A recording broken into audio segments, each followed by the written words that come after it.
Okay, well, welcome everybody. Glad to see so many people here. Some familiar names I see on the list and a few others. Fantastic to see you here tonight. Um, so I'm Carl Deershaw, Small Fish Business Coaching, and I wanted to uh, talk to you folks about hiring amazing employees because this is a common problem I run into all over the place, that people are really struggling to get the employees that are going to be loyal, productive, uh, do their best work every day, and really make a difference and take your business to the next level. So I have some information I'd like to share with you here. I want to walk you through an approach that works better than perhaps what you've done before. I see a lot of people using techniques that maybe worked 5, 10, 20 years ago, and things have changed quite a bit. So we're going to talk about that for a few minutes.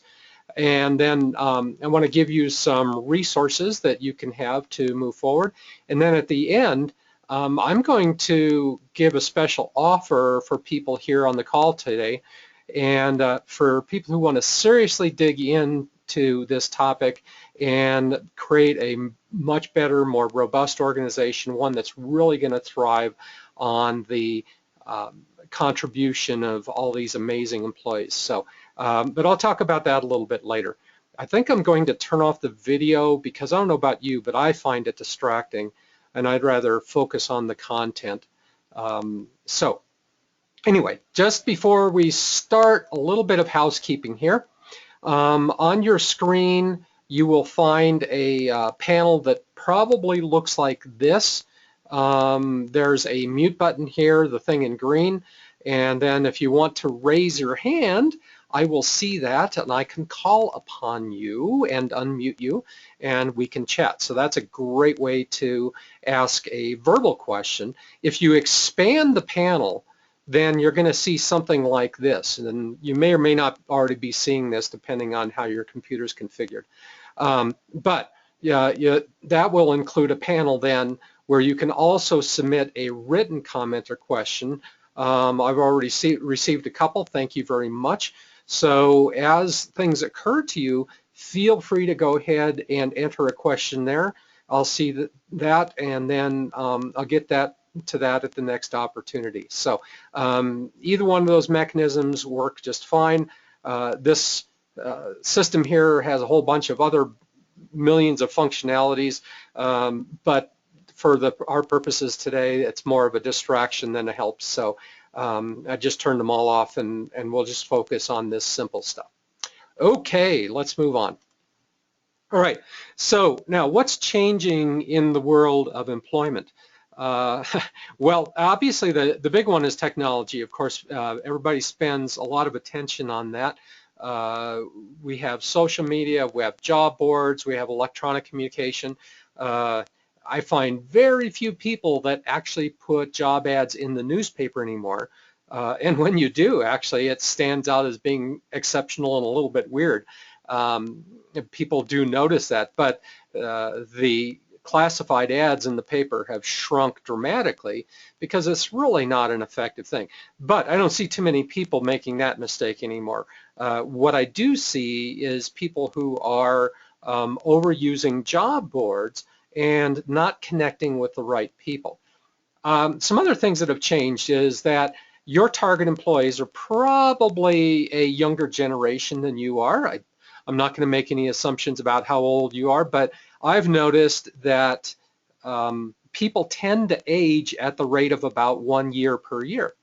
And so that means that you tend to get older, and the people you're trying to attract tend to be younger as time goes on, depending on your industry and your company, of course. There certainly are exceptions to that, but this is one of the things that I'll talk about a fair bit here. One of the other things that's changed dramatically during my lifetime is that there's very few people that expect a long-term job. And now, when I say long-term, I mean 5 or more years, that kind of thing. And younger generations, it's more of this gig economy. I don't know if you've heard that term, but it's a very practical kind of thing where people focus more on the projects that they're engaged in, whether a project is 6 months or a year or 2 years or whatever.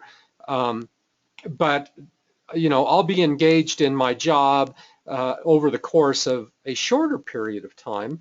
And then when the project or the assignment or whatever is done, then I'll look around and see whether this is something I want to continue doing. And this is sort of a natural way that people are thinking these days. It partly came from the fact that over the course of this recent recession and previous turmoil, that there were a lot of people losing jobs, and so they feel kind of burned. Maybe you're in that category too. But also it's because we told our kids, we raised them, we said, follow your passion, go out and do stuff that inspires you. And they like actually listen to us. Can you believe that?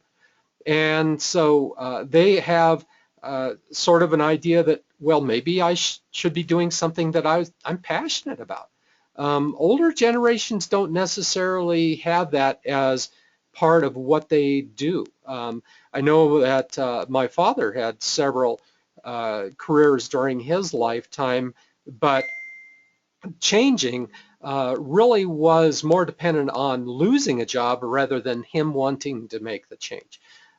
So you see a lot of different scenarios here, but in general, people are moving into a scenario where they are with jobs for a shorter period of time, or at least thinking that they will be. So let's move on. Okay, here we go. Now, one of the things I wanted to point out here about age profiles, this is a really important graph if you're hiring here in the local market in Larimer County or in Colorado. This is dated, I believe, May this year, so it's very, very recent. You'll notice the blue bars are Larimer County, and there's a couple of them that stick out here, and those blue bars are to a certain extent because of our college population. So you would expect to see it a little bit of a skew there. But look at the overall shape of the curve here. When we look at generations, there's a lot of growth here in the millennial and Gen X situation. Boomers, of course, are aging as time goes on, as we all are. And then what some have termed the silent generation are largely into retirement age at this point, and they may not be a target for your employment at all, or depending on your situation, maybe it is sometimes. But there still are a lot of people in the workforce in this older population, but many times it's volunteer work, it's part-time, it's other things that people are doing another job on the side and stuff like that. But it's just something to think about when you look at the population of your company. How much does it reflect this kind of curve? And what's it going to look like in a few years? Because it's our job as business leaders to be designing what this is going to look like in the next few years. So what's the difference between these two pictures? So on the left, we have the girl who is sort of the typical current Gen X slacker kind of stereotype here. And on the right, I have somebody that's a little bit closer to my generation, at least back in those days, when I was looking for my first job back in the 70s, the hippie culture and stuff like that.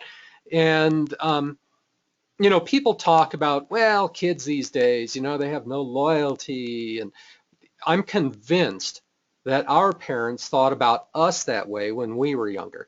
So it's really not so much about that the generations are different. I mean, there are some difference. Kids these days are more comfortable with technology and they live on their cell phones and stuff like that. But it's really more about people's age and experience and how far they have gotten in their career and how mature they are and things like that. So there's a lot more to that you want to think about. And making stereotypes that all kids are slackers and have no loyalty and no direction. That's absolutely not true. I find a lot of younger people who are very dedicated, very passionate, really bright, really motivated, but they're perhaps motivated by different things. And that's something that we as employers need to be spending some time on here. Okay, so what's happening in the general economy? And by the way, welcome to everybody else who's been joining us over the first couple of slides. That's not a problem. We're just now starting to get into the meat of the conversation, so jump on in. If you'll notice, you can raise your hand. There's a little icon on the bar there that says raise hand, and then if you expand the panel using the orange button, you will find that there's a way to send a question in, and then either one of those mechanisms, if you want to ask a question, great way to do it. Okay, what's going on with the economy? Well, good news is consumer confidence is going up, which means that business confidence is going up. Different industries are different, of course, but in general, the overall economy is getting healthier, which means that you and I are out there creating jobs. So job creation is on the upswing. Well, the law of supply and demand, it's not like we've had a million new people just magically arrive as potential employees. So the employee supply is going down because more people are finding jobs, and especially great talent. I assume you want great talent. So that's something that we're going to talk about here. So we're going to be battling a lot more. The local unemployment is now down to 3.8%. That was the latest number that I heard. So that means we're got to be really creative about how we're going after people. It is becoming a job seekers market, more negotiating power on that side. You know, just like buying and selling homes, right? We go through these phases, and sometimes it's a buyer's market, sometimes it's a seller's market. Well, the same thing here. It's shifting into being a job seekers market because the competition for talent is increasing. People have more negotiating power. So this is something that is going on. We have to face the reality. You may be a little bit ahead of that curve or a little bit behind. Doesn't matter. This is the general trend that we're all seeing. So now there's a couple of ways of connecting up with talent, and you can find them or they can find you. That's, you know, one of the big distinctions here. And the question is which works better. And it's not a clear answer, by the way. Working better kind of depends on how efficient the process is. So if you have a great way of finding the best people, then that may work better. If the right people are finding you, then you're in a very fortunate situation, then that probably works better. I would contend that putting a help wanted sign in the window is not a great way to have the best people find you. Sometimes that works depending on how much of an overlap you have between your target customers and target employees, whether you actually have a storefront that people walk by. You know, there's a lot of variables in there. So, you know, help wanted signs are fine, and, you know, slapping something up on a job board is fine. That's a way for people to find you. But in the past, that's typically not been a great way to have the right people find you. And the point of this webinar today is about the right people finding you. That's what's important. So who's doing this right? Well, we've got a number of companies. Some of these you would be familiar with. Hopefully most or all of them, right? So we all talk about Google, you know, fun environment, they have free food and, you know, foosball tables and blah, blah, blah, all this stuff. A local example here is New Belgium. I know a lot of people who would take any job with New Belgium because it's such an awesome company. Now people know them for brewing beer, and beer's good. They do good beers and everything like that. But that's not the reason why people would trip over themselves to go work at New Belgium. It's really more of the story that's behind that company and the culture that they have in that company. That's the reason people go there. Now, who would have thought that Ralston Purina would be an attractive company? It's kind of an old technology, right? I mean, they've been doing pet food forever. But the fact is, it's an amazing company. So it's not necessarily about being leading edge. And what about Boston Consulting Group? I mean, these guys are they're like wearing suits, and they're out on the East Coast and big consultancy and all that kind of stuff. They have no problem at all getting great people because they know what they're about, they communicate it well, and that's what you can do as well. Okay, so, got a question here already. Excellent. How do you get past the interviewee facade?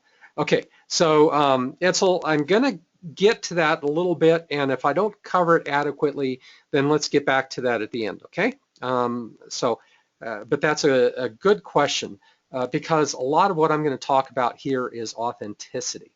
So, okay. All right, here we go. So why do great companies attract people? Well, there's a number of great factors. One, they have a broader mission. So, New Belgium, okay, they brew beer, whatever, blah, blah, blah, fine. However, what's their broader mission? Well, it's about developing an amazing employee ownership culture, fantastic management, and being green. So if you as an employee like those kinds of things, then you will pay attention to them. And in their case, a lot of people like that value proposition, if you will. So that's one thing. Another thing is having a powerful culture. And that's interesting because a lot of companies have a fair bit of randomness to the culture. There's different managers acting different ways. The CEO of the company puts out his statement that gets put up on the wall that says, here's the 10 values of our company, blah, blah, blah. And nobody ever reads them, and nobody ever pays attention to them. And I tell you, what's up on the wall then is not a representation of the true culture. The culture is what people experience every day. Just like customer satisfaction is what customers experience every day, not what you put in your brochure. If there's alignment between the two, fantastic, you're doing a good job.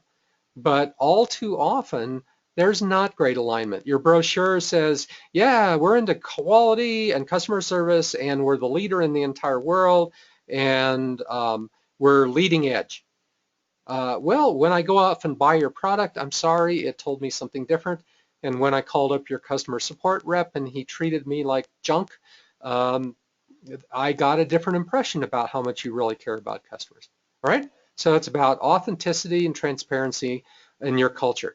A great many employees are attracted to having a challenging environment, but in a positive way. So not I come to work every day and I have to do battle with my boss.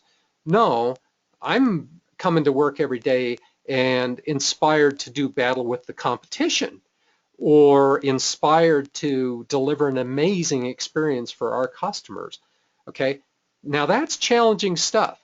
It is not easy to be amazing in front of customers, but when you can do that, people get inspired by that kind of thing because they feel like they're making a difference, right? Your culture also needs to allow for humanity. So people do make mistakes. They have days that they don't feel like doing their best, and there's stuff going on in their personal lives that's dragging them down. Their kids are sick, and they're feeling a little bit under the weather. They're kind of bored today. Had a lousy weekend. That kind of stuff happens, and so part of why a company can be attractive is because it allows for that. Now, the degree to which your company does all of these things is up to you, because obviously some cultures are far more challenging than others. Some are far more permissive of human frailty than others. And, that's what it is. I mean, you have to decide what you think is important for your company. And we'll talk about that. Okay, to value the individual. So I need to come into work every day feeling like what I do matters, that my boss cares about me, that my coworkers care about me, that our teamwork is great. We're actually doing stuff as a team, because these days, almost all value is delivered through teams. Even if, say, the customer is just interacting with one person primarily, I'll go into my chiropractor, and so the chiropractor is the primary person I'm working with, but all of the support team behind him, the people who do the billing, the people who answer the phones and set up appointments, and the person who takes over when he's on vacation. Now, all that kind of stuff, that's this person's team, and there's probably other people behind the scenes that I don't see at all. Maybe the poor folks have to do battle with the insurance company or something. I don't know. And then as an employee, I want to feel rewarded for my contribution and creativity. That, by the way, that does not just mean a big honking paycheck. There's a lot of ways that are far more important in rewarding, and I'll talk about that a little bit more too. And then to help employees with their career goals. So people do have ambitions for where they're headed. Sometimes those are clear, sometimes they're not, but every employee kind of has their own situation. And so I, as an employee, want to be treated as an individual and not just one of 1,000 people who are kind of generic. I want to be treated as an individual and understand that, my career is headed in a direction. Maybe I want to go into management. Maybe I want to become a technical expert in this field. Maybe this is just a stepping stone for me moving on to a next challenge. Maybe I want to be you in a few years. So all of those things are quite possible, and they should be respected and supported. But first, there's some things that are missing from the list, and you might want to think about this. There's some glaring omissions, like what about money? Okay, what about having fun, free meals, all this stuff? I mean, right there, we've had especially some high-tech firms that get into the press because of stuff like this, or becoming rich and famous, go to Hollywood and become famous and all this kind of stuff. And why did I not put those on the list? Well, there was a good reason. It's because they can be very fleeting, short-term and sporadic, and to a certain extent artificial. And let's not get too cynical about the getting rich thing, because people do really need to get paid fairly according to the jobs they're doing. So I totally get that, and I support that. But you look at people that got into Wall Street jobs, and this idea that they were going to get insanely rich. And guess what? We find out over the years, first of all, that a lot of them became insanely rich, and then when things crashed, they became insanely poor. Then you also find people who could not stand the pressure, and the quality of life was just ridiculous. And so they got some money, and then they quit the field so that they could go out and have a life and a family and actually enjoy what they were doing. They moved to Colorado and spend some time in the outdoors, right? So let's treat this with balance. The things on the other list are far more enduring. They're things that can last 50 or 100 years. These kinds of things are kind of hard to maintain. And what's fun to one person may not be fun to somebody else, right? You may value free meals, but I don't. I'm perfectly fine with, yeah, okay, so I appreciate I didn't have to buy lunch today, but let's not get ridiculous. I'm going to go home and have dinner with my family. I'm not going to get sucked into working through dinner and into the evening just because you gave me a free dinner, right? So we need to be thinking about these as leaders and the people who are setting the direction for our companies. Okay, so there's two kinds of attributes to the characteristics of what you want in the culture of your company. There's the shallow ones, so that's where I would put things like being fun, getting quick recognition, fast learning curve, foosball tables, you know, all these kinds of stuff. There's those kinds of things. They're great. They attract people, so let's not diminish that. But the fact is they're not very enduring. Here's the deep ones. Okay, so do I develop enduring relationships with my coworkers, my boss, my partners, my customers, whoever? Am I learning and growing? Do I have a career path? Do I have support of my management? Not only my direct manager, who of course matters the most, but all the rest of the people in the management team. Am I using my talents? This is something that is very important to people in Gen X and millennials. So this is something to really think about is, do people get passionate about their work because they feel like they're using their talents? Are they making a difference? Are they working with great coworkers? And is your company consistent and have integrity? A lot of people are very, very tired of working in companies where things are inconsistent and they don't appear to have integrity inside the company. They'll say one thing and do another. And I tell you, when an employee has the option to move to someplace better, they will jump in a heartbeat. So these things on the left side, we need to be spending a lot of attention to in designing the long-term culture of the company. Okay, I have kind of a startling example here for you. So U.S. Marine Corps, great organization. Not sure how much you know about them. Of course, you know, we know the kind of the mission of them, protecting country. They're absolutely awesome what they do. It's about duty and honor and all this kind of stuff.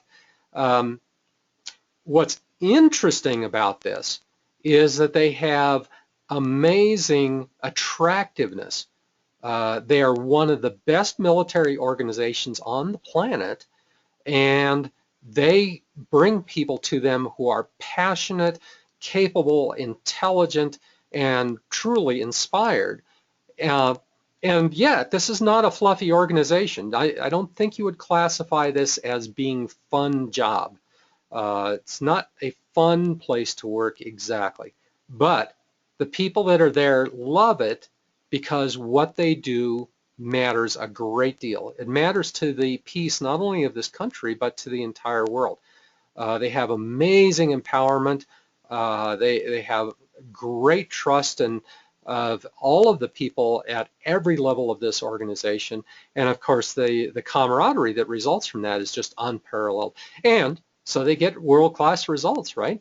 They are one of the absolute best at what they do. Not what you'd think of as a company, but hey, we can learn from them, right? So your message, now what's interesting about this is that some people are going to like your message and some people are not. Okay, even people who are technically qualified. So, you know, let's say that you've set up an organization which is inspiring, making a difference in the world. Let's see, we're going to be environmentally conscious. Let's throw that in there, and a high degree of empowerment. Okay, well, you have somebody that comes to you, and you know the whole environmental thing. Yeah, well, you know, whatever. You can do that if you want to, and the high degree of empowerment is great, but you know the flip side of that is that you may not tell me what to do, and I work best in an environment where people give me clear direction, you know, because I'm kind of more of a process follower than an innovative process creator. Okay, I may be technically superb, but I don't really like the message. So the question is, do you really want somebody like me? And would I be happy? And the answer to this is that, well, you might want me in the short term, but there's a good chance that I'm not going to be working for you in another year because I'm not happy. Okay, I get really frustrated working for you because you have a different set of values and a different way of working in this company than what I am productive with. So we're going to have to make trade-offs, folks. Just because people are technically qualified does not make for a robust and sustainable organization. Now, I'm not saying that you go out and get people who are unqualified, but often a lot of the technical skills are trainable fairly easily, but you can't train people's attitude. That's something that is developed over the course of your entire lifetime, and people can change it. I had a big, fairly shocking attitude change that happened to me back in the 90s. So there are things that can happen to change that, but it's really hard because they're so deep. But that's an issue that we can get into in a different context if you want to talk about how to change attitudes and what that really means. But the bottom line is that a lot of technical skills are things that you can train people on. So let me take a quick break here. And like I said at the beginning, you've got your little panel there, and it should show a hands up button. And so if you want to raise your hand, I should be able to see that. Or you can type a question into the questions box, and I will see that. So now, Edsel, you asked a question about the interviewee facade. And the direction I'm going today is that this puts a fair bit of decision-making responsibility on the interviewee's shoulders, okay? What you're trying to do is to develop a situation where people are attracted to you because they like what you do and you're being transparent and authentic about it. Okay, so a lot of the problem with the interviewee facade arrives because people are playing games. And when the employer is not transparent and authentic, then the employee thinks they need to be also playing games. And so what you want to do is to remove that pretense because it's not productive for anybody. You want honesty as much as you can expect at the end of the day. Of course, there's all kinds of levels of honesty, and there's things that I'm not going to disclose in interviews, and that's fine.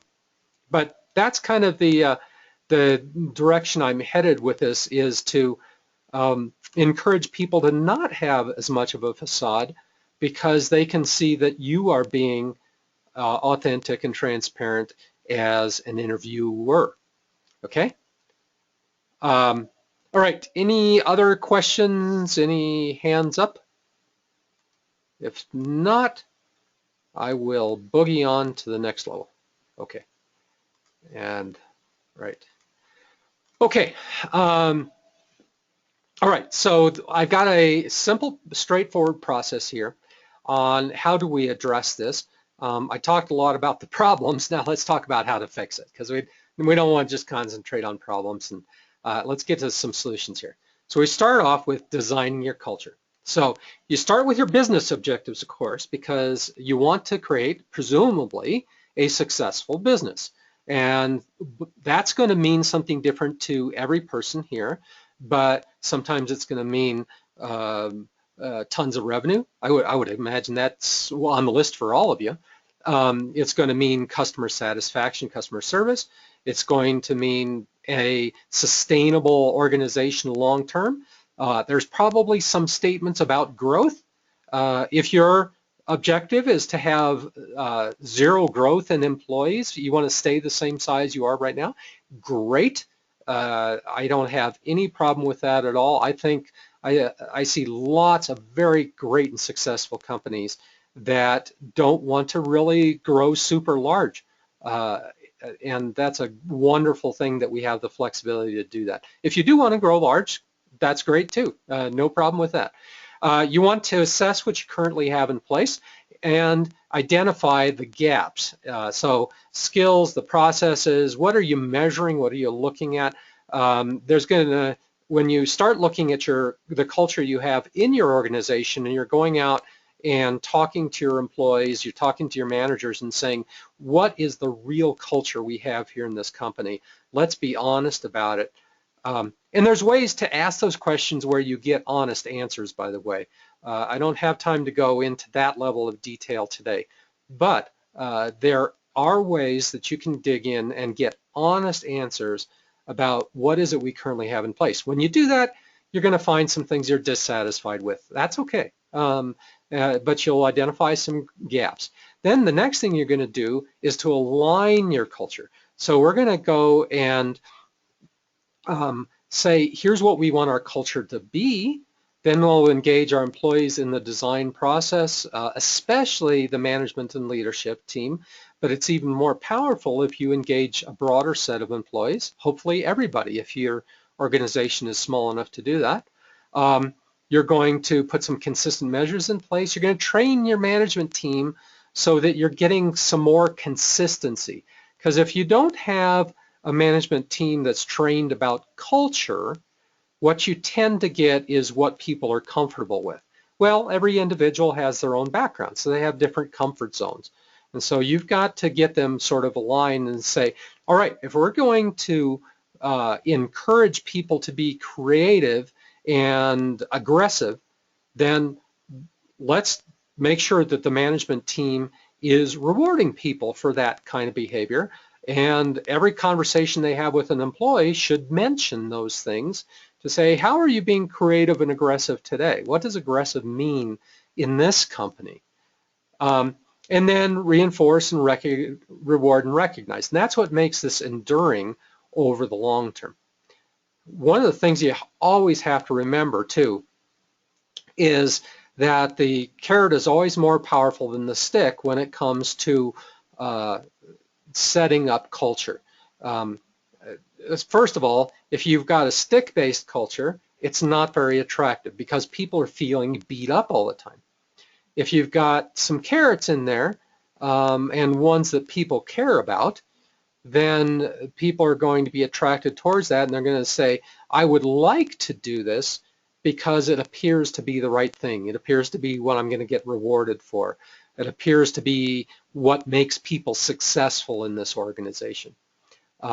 So not that you don't have limits on behaviors, not that you don't have rules about what people can and cannot do. Of course you got to do that.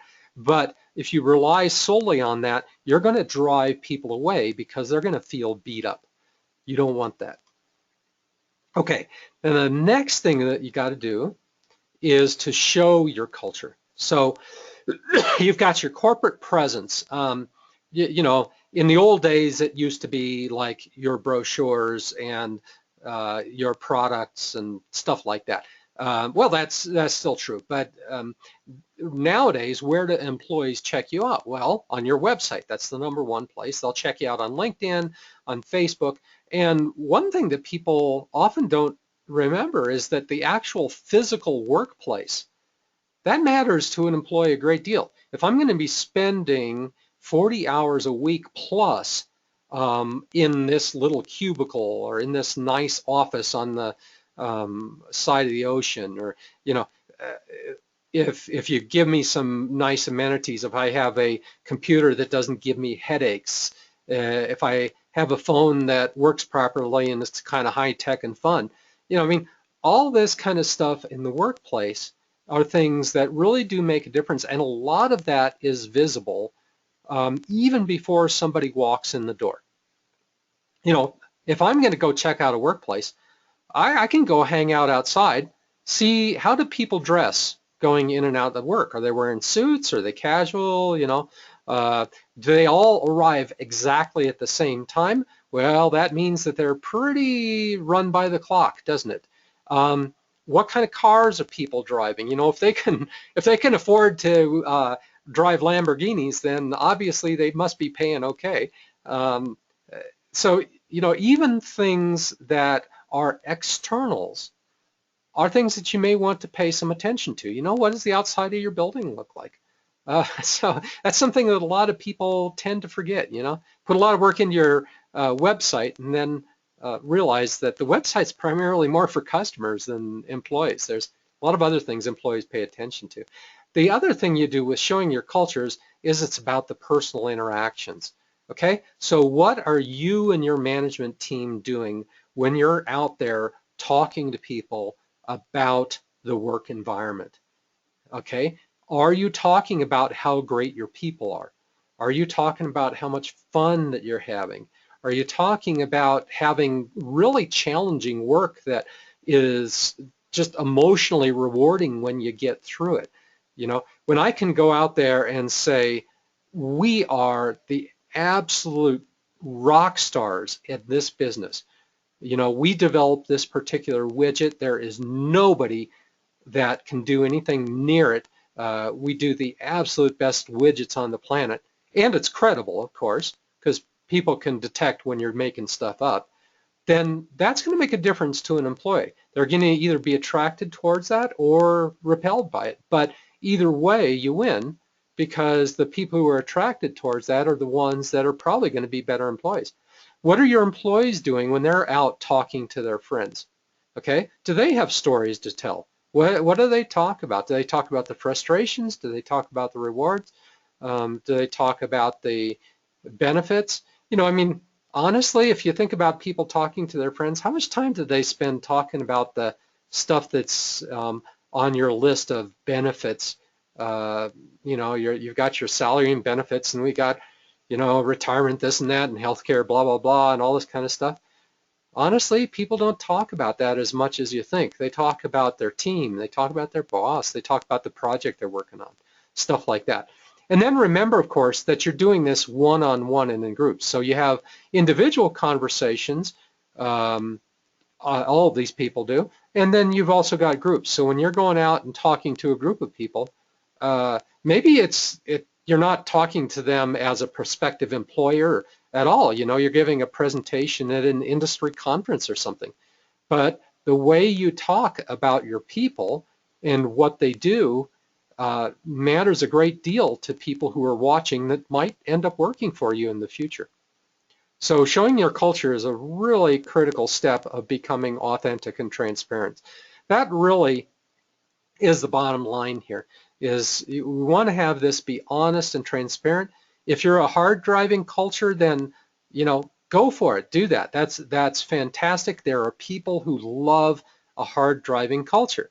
Attract them, and all the other people who don't like the hard driving culture, well, they'll go off and find something else to do. There's a whole lot of people that don't want to go and have a career with the US Marines, but the people who do are awesome, because they are a perfect fit for that kind of organization. Now, one thing I wanted to point out here, so this is an interesting chart about how people get jobs. So this is a guy named Adler. I'm sorry, I forget his first name, but I've got the reference down here at the bottom. Oh, Lou Adler, of course.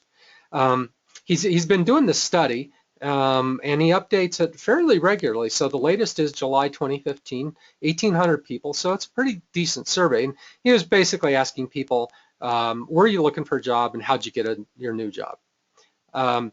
So why does that matter to the employer? Well, the thing that sticks out here is these big orange bars, right? They're larger than anything else. That says that these people got jobs through networking. Well, what that means to you, the employer, is you need to be out there networking, because that's the way people are going to find you. All right, so networking is one of those give and take things. It's just as equal on your side as it is on theirs. So when people are finding effectively jobs through networking, that means that you will be effectively finding employees through networking. Now, the people on the left tend to be relatively easy to reach because they're looking for jobs. So the first set here is people who are underemployed or unemployed, and so they're actively looking for jobs. So that's the standard scenario, right? And then next to that is people who are employed, but they're still actively looking for jobs. So they're dissatisfied with their certain current situation or whatever, or just always on the lookout for a better situation.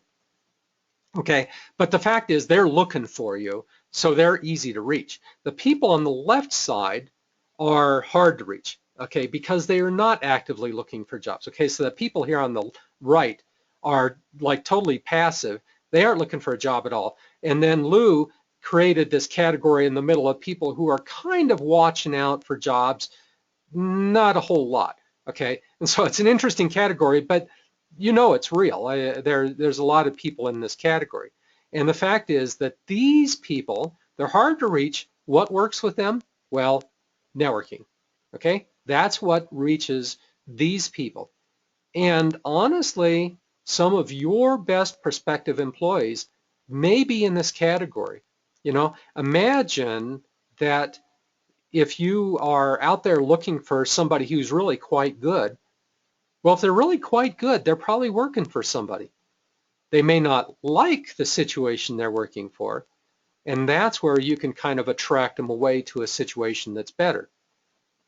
Or maybe your situation isn't better and so they won't be interested in you. That's fine too. It's their decision to make. We need to respect people's decision on their career choices. That's perfectly fine. So this isn't about coercing people. This is about connecting with people. Okay, so the next thing we do is we engage in conversation. So we were wearing our culture proudly, and so now we engage in conversations. So remember, you're marketing a service now. So this is separate than the product or service that you normally sell. You're marketing a service called employment, right? So we can go through all of the standard marketing exercises to say, how does one sell a service? Especially one where you want the relationship to be long-term. So this is not employment for a 1-month gig. This is presumably an employment for multiple years. Okay, so you're going to have a number of things you're going to do on building trust, building relationships, all of the things that people do when they are selling a service. You never know where your next amazing employee is going to come from. This is the interesting thing. And so when you're talking to people, the person you're talking to may not be your prospective employee. It might be his friend. It might be his brother. You know, it might be somebody they run across. It might be somebody who read their post on Facebook. Who knows? But when you're out there developing relationships, it's valuable to talk to people who are your direct amazing employees, but also people that might interface with them, which is almost everybody. Okay, so this is again one of the principles that you have when you're marketing your products is that you never know where your next customer is going to come from. It might be the person you're talking to. That you might be doing a perfect job of connecting with your particular customer niche. But there's also other people who influence that. And so talking to them as well is quite valuable. The other thing I wanted to point out here is just because you're ready doesn't mean they're ready. We always have this problem of timing. Okay, so if you're going after an amazing person, they may not want to leave their existing job right now, but they're thinking about what you have to offer and going, you know what, that was pretty attractive. I like their culture. I'm going to monitor them, and you know, maybe in 3 or 6 months or even a year, you know, they're going to give you a call and say, hey, I was interested.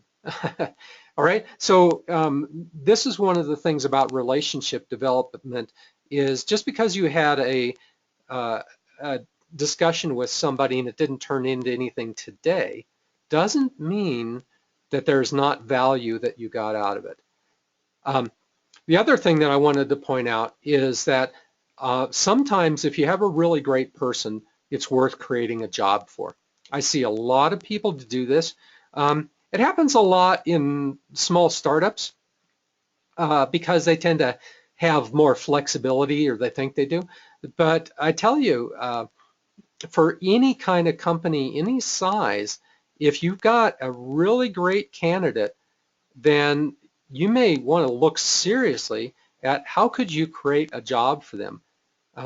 And maybe you'll get them in the door doing something and then it'll change to something else in a few months when circumstances change. That's fine. But the point is you got them in the door and they became a part of your organization and they started contributing. And for really great people, they tend to be quite flexible. And so learning new stuff is not necessarily a big problem for them. So Anyway, so your new approach that you want to follow here is you start by designing your culture. You align your culture. You get it so that it's nice and consistent and actually working top to bottom. You show it externally, and then you engage with people. And this is how you attract the right people. And what you also attract is business results, because every company here on this list is also delivering extraordinary business results. So it's not just about having fun as a bunch of great people, but it's having fun as a bunch of great people, kicking butt, leading the market, and at the end of the day, actually becoming a truly great business. And that can be revenue or not or whatever. So, but I wanted to make sure that people recognize, and I'm not saying that this is easy. It's not. It's definitely not easy to take this route. So one of the things that I wanted to describe here was a program that I put together called Hire Smart, Retain Excellence. So what I'm doing is that I build upon the work that we've done here in this 1 hour and go into much greater depth. So here's the steps. We'll start off by defining, creating, and steering your company culture. So a lot of stuff we've talked about tonight. We'll create processes that give you outstanding employee engagement. So that's really getting people aligned top to bottom, but not just for attracting employees, but for doing great work, for delivering great customer value. We'll design your unique, powerful, and hiring and attraction strategy. So we'll take the stuff that we talked about tonight and develop a actual plan for your organization of how you're going to do it. And it's going to be totally unique to you, not a cookie cutter thing at all. Next step is we will look at what works with the current attitudes and technologies. I talked a little bit at the beginning about Gen X and millennials and shifting technologies and stuff like that, but there's so much more depth to go into. And this has changed in recent years, and so it's something you have to be expert at if you want to attract the right people. Next, we'll learn how to leverage your current employees and networks. They are some of your most powerful marketing mechanisms for reaching out to your next great employees. And so we'll design an approach that is specific to your employees, networks, partners, customers, anything like that. Maybe the way you do the marketing for your products too. That can be a part of it, certainly, but you don't want to be limited to that. And then finally, we'll create a retention strategy to help keep your best performers on board, because I imagine one of the thoughts going through your mind tonight is that, well, great, so I got somebody fantastic on board and they love us and everything like that. What do I do? Are they going to stick around? And so what we're going to do is to create a retention strategy, again, specific to your business, to keep the best performers on board, to have them continue to be motivated over a period of time. So, okay, Sonia, I see your question there. I'll get to it in just a second, okay? All right.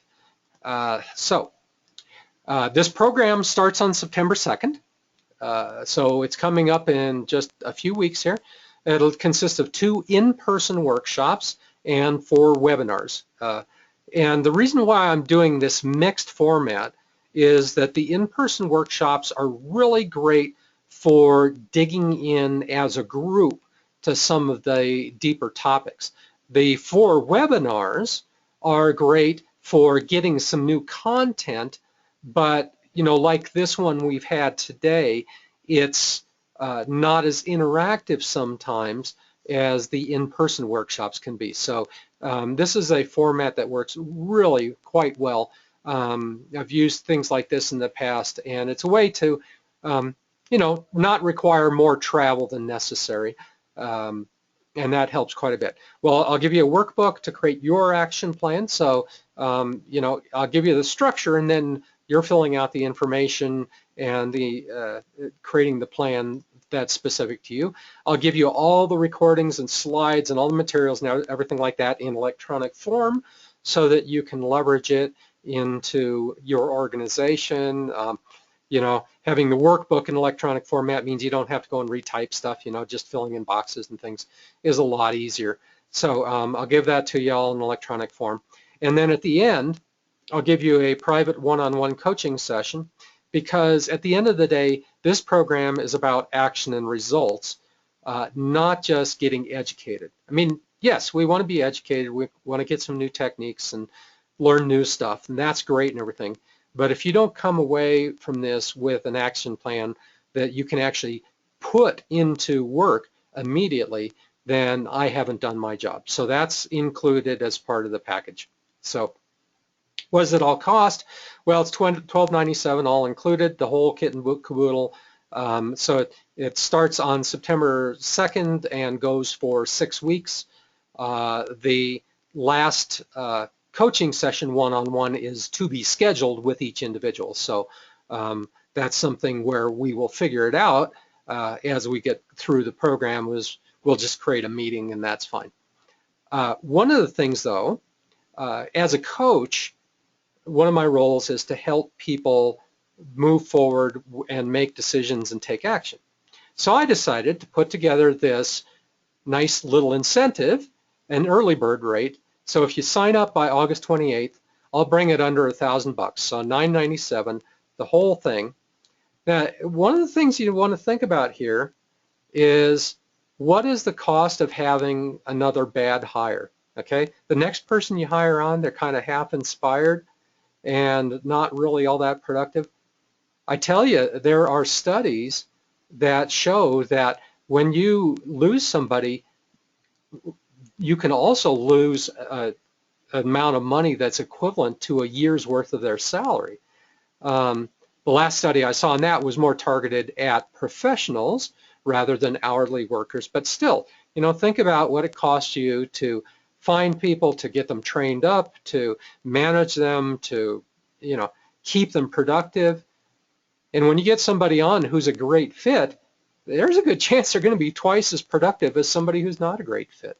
So, you know, this is a very, very good deal. I wanted to make this absolutely affordable. So anyway, so that's the offer I wanted to extend to you.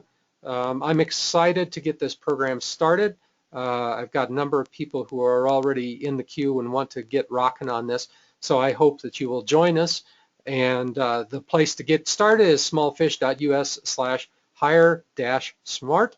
Or of course, you can always send me an email, give me a call, whatever works. But that's where the sign-up page is, and you can go to that and go check it out. I've got all the gory details there. All right, let us take a pause for questions. Since I started a few minutes late, I'm hoping that you'll grant me a little bit of permission. So we've got a question here from Sonia. How do you use social media for hiring excellent employees? Well, the interesting thing about social media is that it's pretty good actually at being a representation of real relationships. And so when you're out there trying to develop relationships with people, it can be quite effective. But remember, it goes back to being honest and transparent. And that's something that not a lot of people are on their social media. And so what you want to do is, if you think that it'll be effective for you to use social media to connect up with people, then you want to develop a strategy on your social media which is honest and authentic and transparent. So you're saying what's reality. Now, maybe what the reality is you like recognizing your people. Well, do that on social media. You know, showcase your teams, showcase your products and how much fun it was to produce them. But you know, your employees are going to be more attracted to what it's like to work there than what it is to deliver the product or service. Okay, but that depends on the industry, right? If you're in a professional service industry, often the delivery of the service is a large part of the job that you're doing and customer interaction stuff. So maybe what you want to talk about is what you're doing on customer interaction. Did you have some absolute successes? Did you recognize the person who made that success happen? Um, you know, it's interesting. I see some companies that even go out and do things like they will have photos on social media of their team fun exercises. And so, they go out on a Friday afternoon and, do something at the park. Well, they'll take pictures and put that up there. Guess what? That'll stick around for a good long time, and it tells prospective employees what it's like to work in your company. So that's a great kind of mechanism, but you have to use it intelligently and not just have it be pure marketing hype. So then, Edsel, you asked the question. So following up on that, won't it take longer to nurture the rapport? And how does it work when you want to fill a role faster? Well, okay, so as you see, the approach I'm talking about here is something that is much better done when you're nurturing things over the long term. So if you're in an emergency situation, it can perhaps not deliver you the quick, fast, quick hit results that you're looking for. That's the weakness in it. Okay, so the question is, are you building a short-term success or long-term success? If you're focusing on long-term, then get out there and start developing the relationships today so that when you have the job opening, that you've got a set of people who will be quickly attracted towards it. So yeah, it's there's times that you've got to go out and you say, I need a job filled today. I've got nobody in the queue. I got to reach out. I've got to do all the standard stuff. But you're going to be frustrated because you're going to get a lot of applicants that are maybe not great fits. So part of what you can do is in your job descriptions to focus more on what's the culture of the company, what's the culture of the work team, what does it feel like to work in that company, and not just putting a great marketing face on and say, hey, we pay people a lot and we're very fun and we're teamwork oriented. That really doesn't mean very much. You've got to give examples and you've got to show what kind of people would not be attracted towards your kind of environment. Okay, and in a totally honest, respectful way too. So this is about being transparent, and not all of it goes in the job description, by the way. You can just have the supporting information on your website, because the first thing people will do when they see your job opening is they'll go check out your website, and they'll click on that link that says join our team or about us or links like that, right? So, okay, I do not see any more questions in the queue. Okay, thanks guys for being here. I appreciate all the positive feedback I've gotten in the Q&A here. That's awesome. I do appreciate it. So thanks a bunch. If you're interested in the program, go out and check out the smallfish.us/HiredUsSmart. If you have any questions, give me a holler, give me a ring, send me an email, whatever. Would be glad to connect up with you. But the clock's ticking. The early bird deadline expires on August 28th, and that's 2 weeks from tomorrow. So tick, tick, tick. We're getting moving on this right quick. So thanks so much for being here. Great talking with you all. I appreciate it. And best of luck on your hiring journey. Take care all.